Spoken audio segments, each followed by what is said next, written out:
Hi guys, welcome back to my channel Nisa Afendi. Kepada sesiapa yang baru first time dekat Nisa punya channel, Nisa nak ucapkan welcome to you guys. And kalau korang dah lama dah dekat sini, thank you so much Nisa ucapkan sebab korang sudi support daripada dulu sampai sekarang ni. Okay guys, so Nisa nak bagi tahu dekat korang yang dekat dalam Nisa punya video ni, Nisa share pelbagai cara untuk korang nak buat duit. So, adalah beberapa apps ataupun games yang Nisa kongsikan cara untuk korang boleh dapat duit extra tanpa menggunakan modal. So, apa yang korang patut buat adalah just main game, download apps ataupun buat je task-task yang diperlukan. Tapi kalau kata ada apps yang memerlukan modal tu, korang tak perlu join dan tak perlu nak laburkan duit dalam apa-apa apps yang Nisa kongsikan. Okay? So, tanpa melengahkan masa, jom Nisa sharekan dekat korang next apps yang boleh bagi korang duit. Okay guys, so untuk kali ni Nisa nak buat satu lagi video berkenaan dengan games Billman ni. So, basically, untuk games Billman ni, korang boleh withdraw untuk cash hijau dan juga coins. And kedua-duanya, korang tak perlukan additional task apa semualah. So, korang boleh directly withdraw sahaja. Untuk cash hijau, jom kita pergi tengok. So, dekat sini, dia dah bagi tahu dah. When the amount is reached, no additional conditions. Maksudnya, kalau dapat je jumlah tersebut, korang boleh terus je withdraw. So, korang boleh withdraw duit hijau daripada RM65 sehinggalah RM210. Duit hijau ni macam mana kita nak dapat? Selain daripada invite friends adalah duit hijau kita boleh dapat daripada maps ni lah. Dan untuk dekat coins ni, jom kita pergi dekat coins. Korang boleh nampak kat sini Nisa boleh withdraw dah RM44. Cumanya Nisa masih lagi nak kumpul lah. So, jom kita pergi tengok dekat sini. Tekan kat situ. Dan korang boleh nampak ni adalah Nisa punya withdrawal lah. So, kalau tengok kat sini sepatutnya Nisa dah withdraw sebanyak RM426 sebab yang 210 ni sebenarnya dah masuk ke dalam Nisa punya Touch and Go.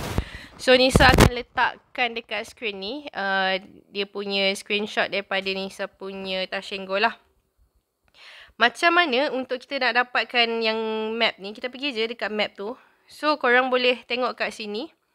Kita kena cari black gold ni. So, black gold ni lah yang akan ada RM85 cash hijau. So, nanti kalau korang dapat chip ni, korang kena kumpul chip ni untuk buka yang tanda soal ni lah. So, macam contoh, ni beberapa map yang Nisa dah open. So, Nisa tak jumpa lagi cash hijau tersebut. Macam mana nak dapatkan map tu? Kita pergi dekat sini. Korang boleh nampak kat sini. Kita boleh daily login lah. So, untuk login, kita kena buat satu task untuk nak dapatkan points yang ni. Okay. So, points tu macam mana? Kita pergi dekat mission ni, daily task. Kalau kita settlekan kesemuanya, korang akan dapat 2 chip lah. Ataupun korang boleh invite friends juga. So, nak dapatkan chip ni, kita kena buat salah satu task. Selalunya Nisa akan tonton satu video lah. And then akan dapat 5 ni. Okay. So, selain daripada coins dekat situ, kita kena pergi dekat agent account. Dekat sini pun, bila kita main game, kadang-kadang dia akan masukkan ke dalam reserve balance. So, reserve balance ni nanti, korang boleh withdraw. So, kita tekan je dekat withdraw all ni. So, korang boleh nampak kat sini, untuk sekarang Nisa punya handling fees adalah 10%. So, apa yang Nisa dapat total kat sini tadi, dia akan tolak 10% dan ni adalah total yang Nisa boleh withdraw. Cumanya, Nisa tak nak withdraw dahulu sebab korang boleh tengok dekat sini, Nisa punya level adalah level 3. So, jom kita pergi dekat level rights. Dekat sini korang boleh nampak, kalau level 3, handling fees adalah 10%. So, kalau kata kita ni tak nak ada apa-apa fees, korang kena kumpul sampai level 5, barulah korang withdraw.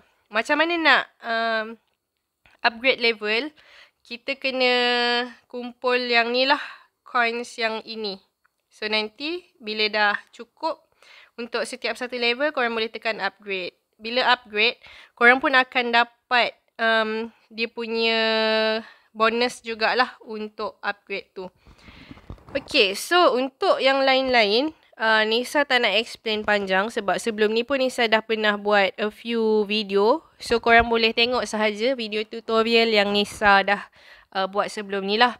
So untuk kali ni Nisa just nak bagi tahu dekat korang a few important punya benda dekat dalam Viewman ni. Dan Nisa nak bagi tahu dekat korang yang apps Viewman ni memang betul-betul legit membayar lah. So itu sahaja. Kalau kata korang nak cuba, korang boleh klik je link yang Nisa dah letak kat bawah ni, okay? So itu sahaja. Thank you so much for watching. Kalau korang suka, jangan lupa untuk tekan button like, share, komen dan juga subscribe. I'll see you guys in the next one. Bye.